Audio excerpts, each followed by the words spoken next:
You're listening to the CyberWire Network, powered by N2K.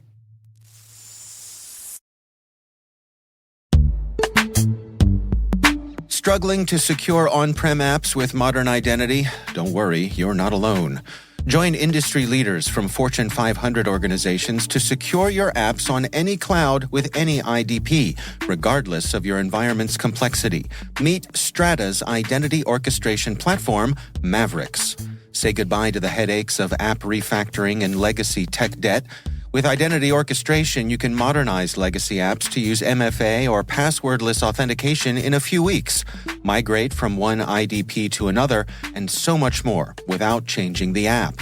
No matter your IAM use case, Strata extends the value of your current identity investments. And the best part? You can try it for free today. Visit strata.io/cyberwire to share your biggest identity challenge, and they'll hook you up with a complimentary pair of AirPods Pro. Don't miss out. Visit strata.io/cyberwire. That's strata.io/cyberwire.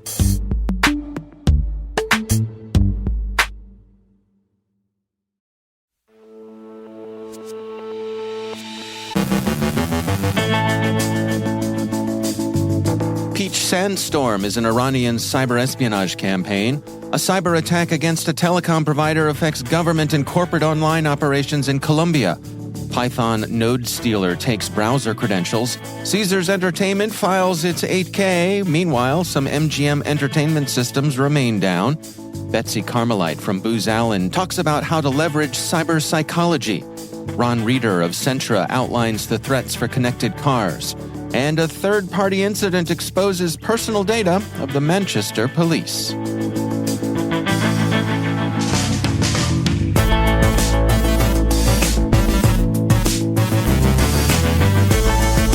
I'm Dave Bittner with your CyberWire Intel briefing for Friday, September 15th, 2023.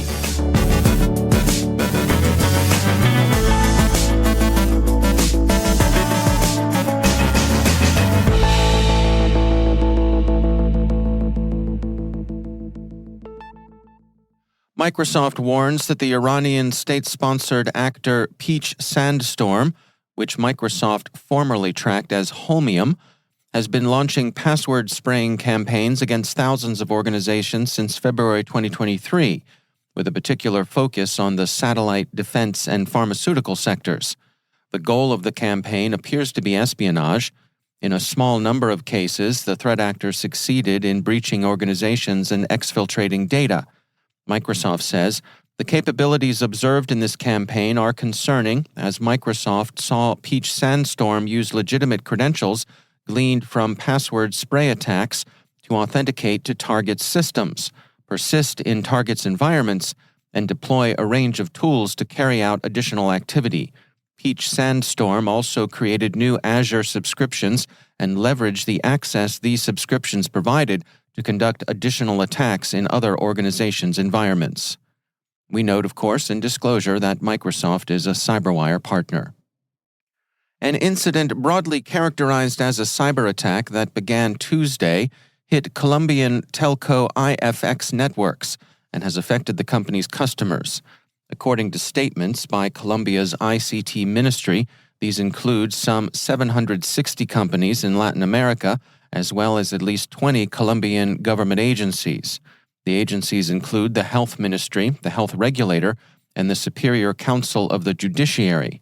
Colombia's Cybersecurity Unit, PMU Cyber, has established a command post to cope with the emergency.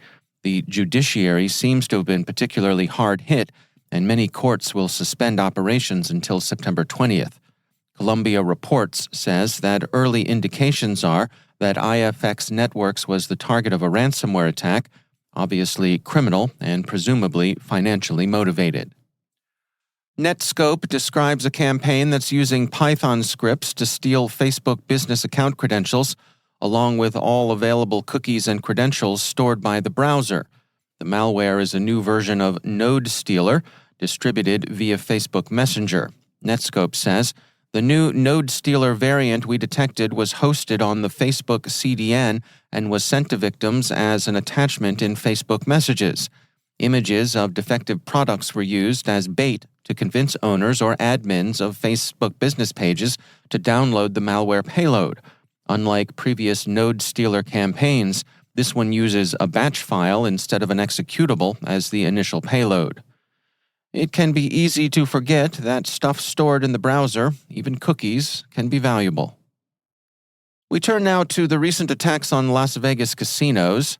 As expected, Caesars Entertainment filed its 8K with the SEC yesterday at roughly noon Eastern Time. The company said that its customer-facing operations, including physical properties and online and mobile gaming applications, were unaffected. But customer-facing operations don't extend to all customer data. In particular, Caesars' loyalty program database was compromised. The information acquired by an unauthorized actor includes driver's license numbers and social security numbers for a significant number of members in the database. The company is continuing to investigate, but so far has found no signs that members' credentials, bank account information, or pay card data were exposed. Despite that preliminary finding, Caesars is extending credit monitoring and identity theft protection to affected customers, whom it will be notifying over the coming weeks. Caesars said, "We have taken steps to ensure that the stolen data is deleted by the unauthorized actor, although we cannot guarantee this result." This has been widely interpreted as an acknowledgement that the company negotiated a ransom payment with the criminals who took its data. The Wall Street Journal put the amount of ransom paid at $15 million, half the $30 million the attackers demanded. In addition to hardening its own systems, the company said it had taken steps to ensure that the specific outsourced IT support vendor involved in this matter has implemented corrective measures to protect against future attacks that could pose a threat to their systems. Caesars said it had incurred some expenses due to the attack and might incur others as investigation and remediation proceed.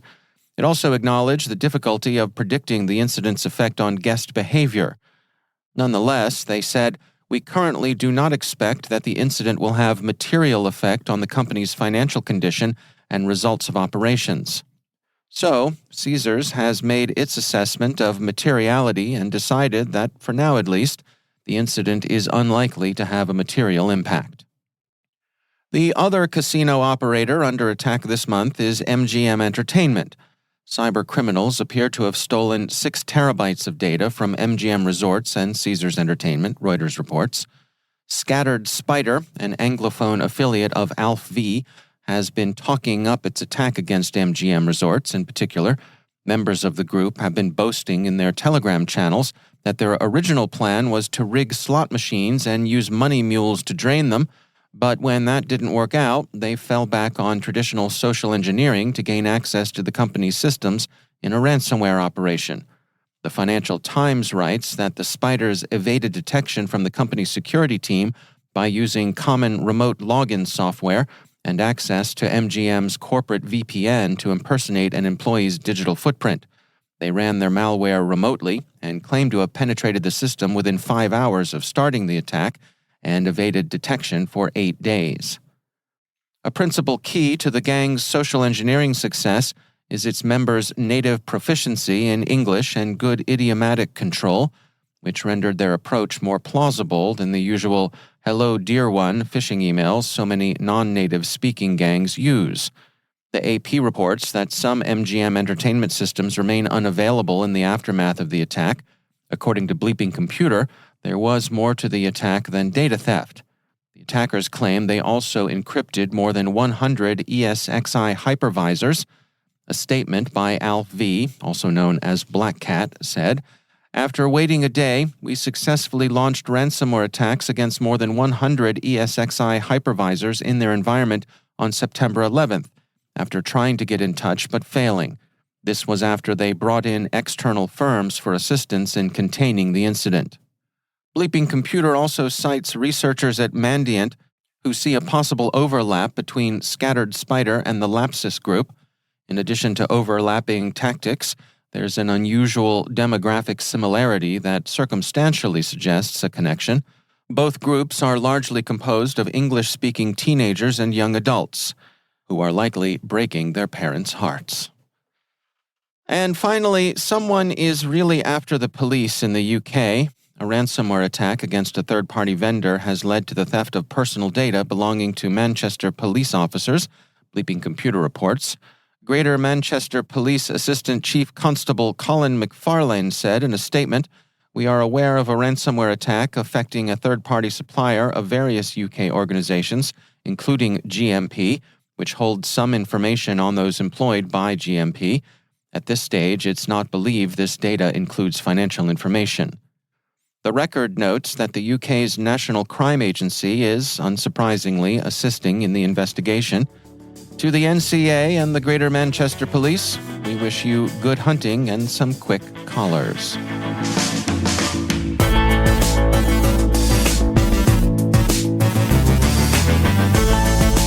Coming up after the break, Betsy Carmelite from Booz Allen speaks about how to leverage cyber psychology.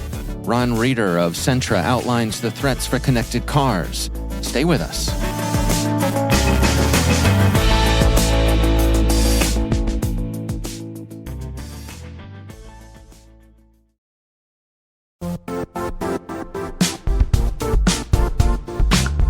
Are you frustrated with cyber risk scores backed by mysterious data, zero context, and cloudy reasoning?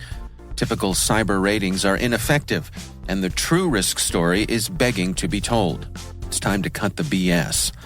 Black Kite believes in seeing the full picture with more than a score, one where companies have complete clarity in their third-party cyber risk using reliable, quantitative data.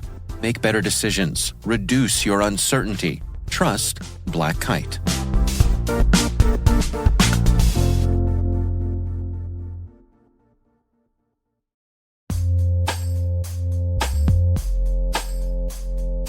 Hello, dear listeners. Today I want to share and recommend a podcast that I recently became a fan of, and I think it's worth your time, and you should check it out. The show is called Compiler, and it's produced by the folks at Red Hat. The subtitle for the show is Simplifying Tech for Tomorrow's IT Leaders, and the show certainly does that, but it does a lot more. I'm getting ahead of myself. The reason Compiler has earned a regular spot on my podcast playlist is the genuine, authentic curiosity of the show's hosts, Angela Andrews and Brent Simoneau. Angela and Brent are your guides for journeys into all sorts of tech topics that are relevant to folks in cybersecurity and IT, and they do it in a way that's casual and conversational, but also smart and concise. This is a show that respects your time while feeding your curiosity. And Compiler has something for everyone. Doesn't matter if you're just getting started in your tech career or if you're a seasoned pro. I'm willing to bet that you'll find the Compiler podcast both entertaining and informative. So check it out. It's the Compiler podcast from Red Hat. You can find it wherever you get your podcasts.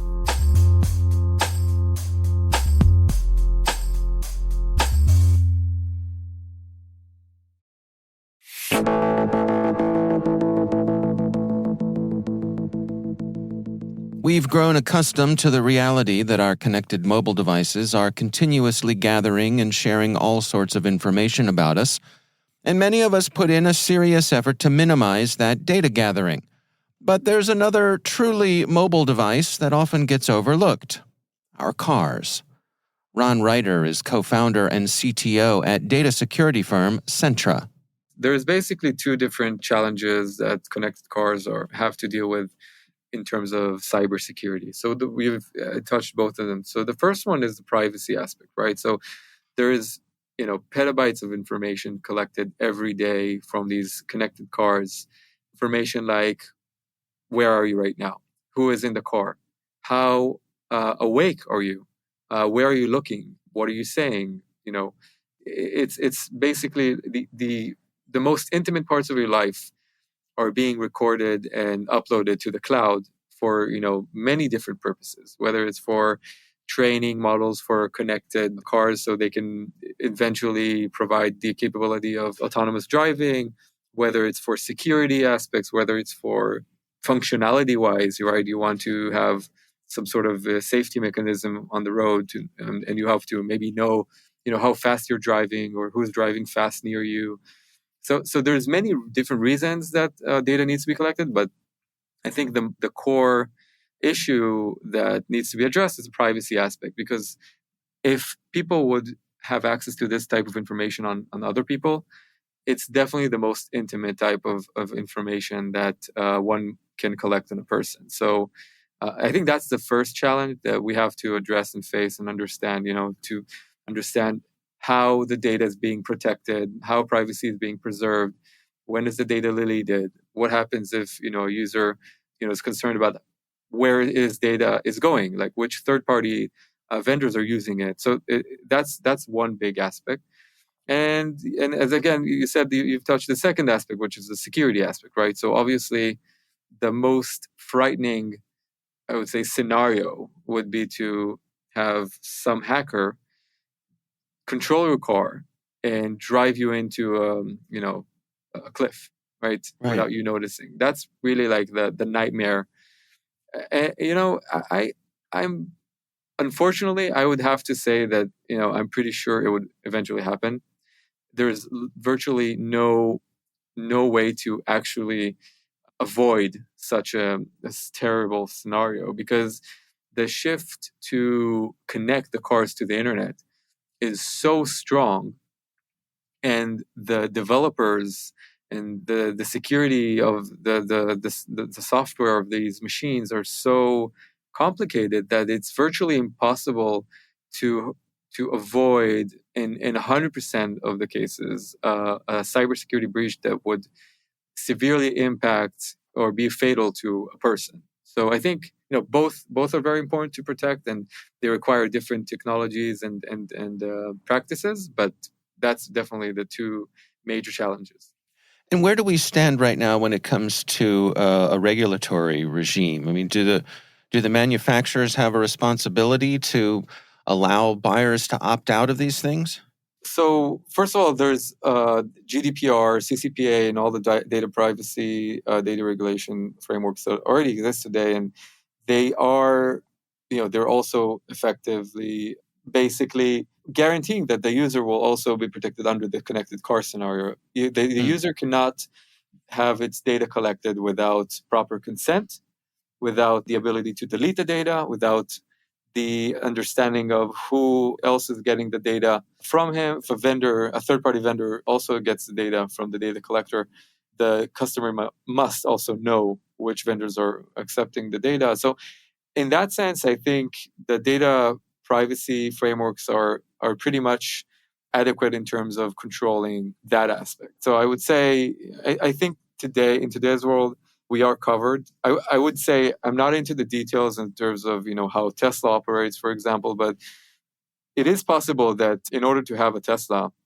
it would be virtually impossible to drive a Tesla without consenting to data collection. So, and it makes sense. I'm not sure. I haven't read all the details of the terms of service of a Tesla car, but it very much is possible that the only way to avoid in the future the connected car experience is to not have a connected car.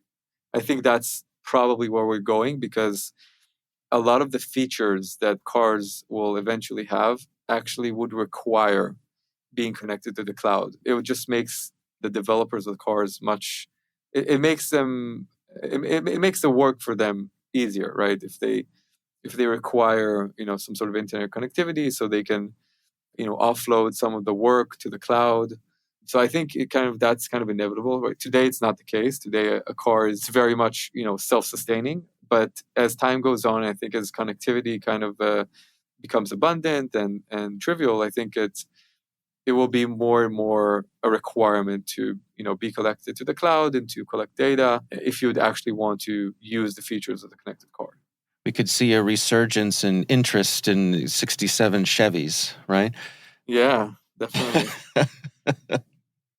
What are your recommendations then? I mean, for folks who are interested in these features, but also mindful of their privacy and safety, how should they be coming at this? Is this a matter of going through all the menus in the car, reading the user manual, that sort of stuff? Yeah, I would say at the end of the day, there's probably no way to escape having both the data being collected and fully utilizing all the different features of the car. I would say some maybe aspects would allow a driver to disallow the use of his data being passed to for advertising purposes, right? But so he might go through all the menu and then find some options that would restrict the data collection or what the company can do with it. But at the end of the day, once you buy a car from a specific vendor, I would say the vendor would almost always by default require the data collection to their own cloud, because I think data is king, right? Like as the more data that the vendors, the manufacturers collect, the more the value of the company becomes, right? It goes up and up because it now has data that it collected from the cars, so it can research and they can develop new technologies using this data and test it. So I think it's something that the car manufacturers would never give up on. They would never make it an optional feature. That's Ron Reiter from Sentra.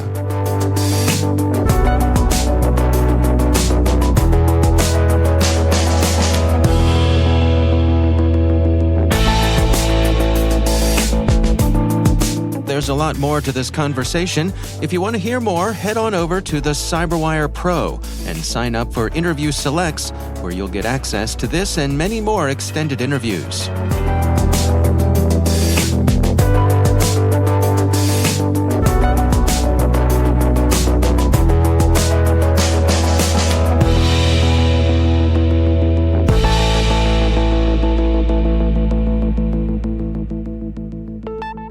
And joining me once again is Betsy Carmelite. She is a principal at Booz Allen Hamilton for cyber defense operations.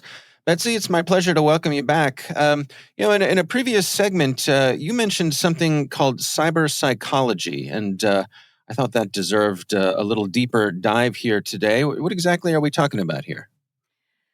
So we're seeing research, and I'm gonna quote or pull from Verizon's 2023 Data Breach Investigations report that shows that 82% of all breaches are caused by mistakes people make in the course of everyday work. So, in other words, our behavior is the target, and it's often targeting that fight or flight response that we all kind of face when we're making decisions. So, traditionally, cybersecurity has been focused on protecting systems and information, but as this data makes clear, it's not simply the networks that need protection, but the people using them. So also, again, by the numbers, just 10% of attacks are the result of vulnerabilities, while we're seeing the majority stem from credential harvesting, credential stealing, and from phishing.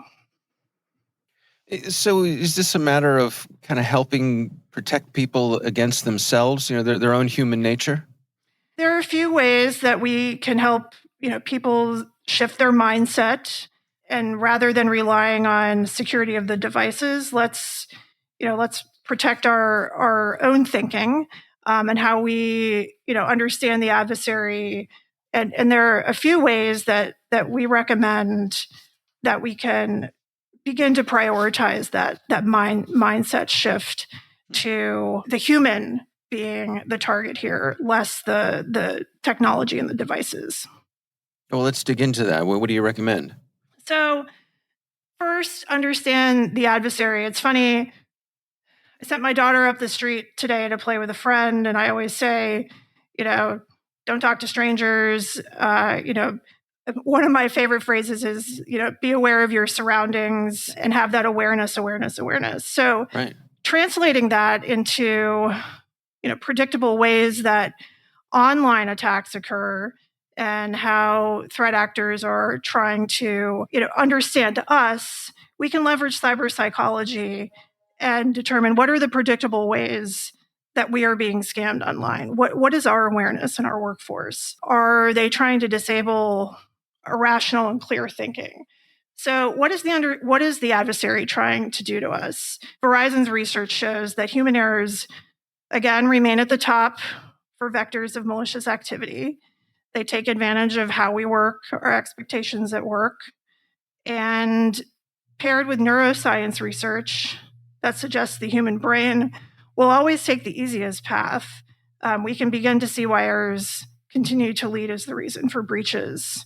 Understanding how to counter motives such as money, ideology, coercion, and ego can make an attack more difficult or not worth the investment. And cyber psychology potentially shows that focusing security efforts on the ease of entry point may have better return on investment for businesses. So that's one way we're looking at that, how to understand the adversary. How do you suggest an organization come at this? I mean, is it appropriate for the cybersecurity people to be handling the cyber psychology? It strikes me that may be a misalignment. Yeah, so I'll that's a really good starting point for kind of the next two thoughts on how to proceed and counter this. So number one, companies should avoid the blame game. Invest in understanding the cyber psychology of our workforces. So if you take this statistic, the average employee uses 16 different applications in a day to get work done. That's creating fatigue. That's creating multiple transitions in a day between or among platforms. The decisions that you have to make, and we've talked about this on previous podcasts, like cybersecurity analysts are faced with so many tasks, so much analysis. How much decision making are they doing in the day to properly do their jobs? And these mental stressors are often the critical catalyst for missed red flags, careless errors. So organizations can put the same amount of energy into figuring out why alerts are missed, why alerts are missed, what's going on in my workforce, how can I understand the psychology of my workforce, what decision-making processes occurred that led up to this point.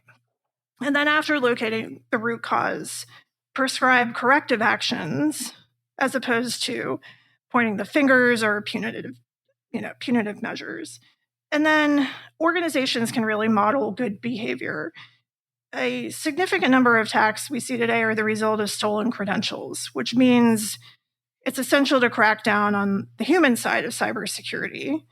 And organizations have been much too tactical, we believe, in the past in how they think about defending against threats.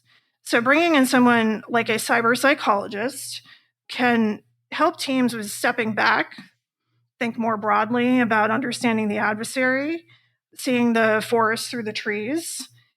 Secondly, organizations can narrow their scope, and security teams can limit the attack paths. So one of the things that I know I've done with my team, like we talk about periodically, what sort of phishing campaigns are we specifically seeing, and how are they specifically targeting organizations? How is our information in LinkedIn? How can that be better locked down so as to not fully expose who we are, what we're doing, what we're working on? And that's all part of monitoring the open internet too. Look at the phishing lures and what adversaries could uncover to build a threat model and profile against us as an organization or other organizations. A lot of those recommendations really come down to, while I'm not the security team, I can also model good behavior and spread that throughout the organization and not just put the reliance on all of the security teams as well. All right. Well, Betsy Carmelite is a principal at Booz Allen Hamilton for Cyber Defense Operations. Betsy, thanks for joining us. Thanks, Dave.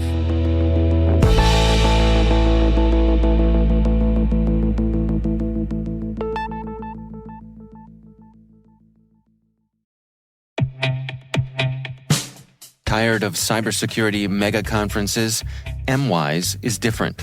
With a focused agenda and targeted problem solving, MWise is where security's best go to get better. From September 18th through the 20th in Washington, D.C., you'll join a special community of security's sharpest minds, hear perspectives you might not get anywhere else, and reach a new level of mastery that'll prepare you for what's next. Register early and save at mwise.mandiant.com/conf23. That's mwise.mandiant.com/conf23.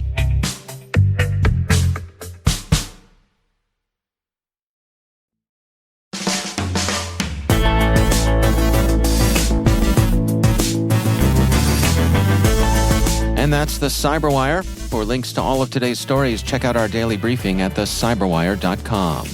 Be sure to check out this weekend's Research Saturday and my conversation with Manuel Hepfer from iStarry. He's sharing their research on cyber resilience. Check it out. We'd love to know what you think of this podcast. You can email us at cyberwire@n2k.com. Your feedback helps us ensure we're delivering the information and insights that help keep you a step ahead in the rapidly changing world of cybersecurity. We're privileged that N2K and podcasts like the CyberWire are part of the daily intelligence routine of many of the most influential leaders and operators in the public and private sector, as well as the critical security teams supporting the Fortune 500 and many of the world's preeminent intelligence and law enforcement agencies. N2K Strategic Workforce Intelligence optimizes the value of your biggest investment, your people. We make you smarter about your team while making your team smarter. Learn more at n2k.com. This episode was produced by Liz Irvin and senior producer Jennifer Iben. Our mixer is Trey Hester with original music by Elliot Peltzman. The show was written by our editorial staff. Our executive editor is Peter Kilpie, and I'm Dave Bittner. Thanks for listening. We'll see you back here next week.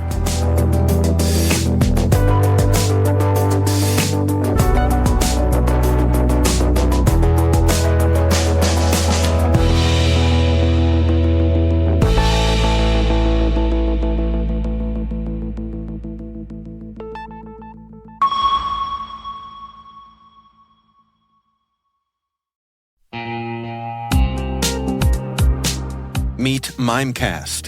They're in the business of taking companies at risk of cyber attack and putting them at ease. Picture this. It's Monday morning. You're cruising through hundreds of unread emails.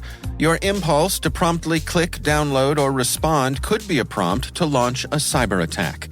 An email address is a direct digital path to the mind, the machine, and the data of every person in your organization.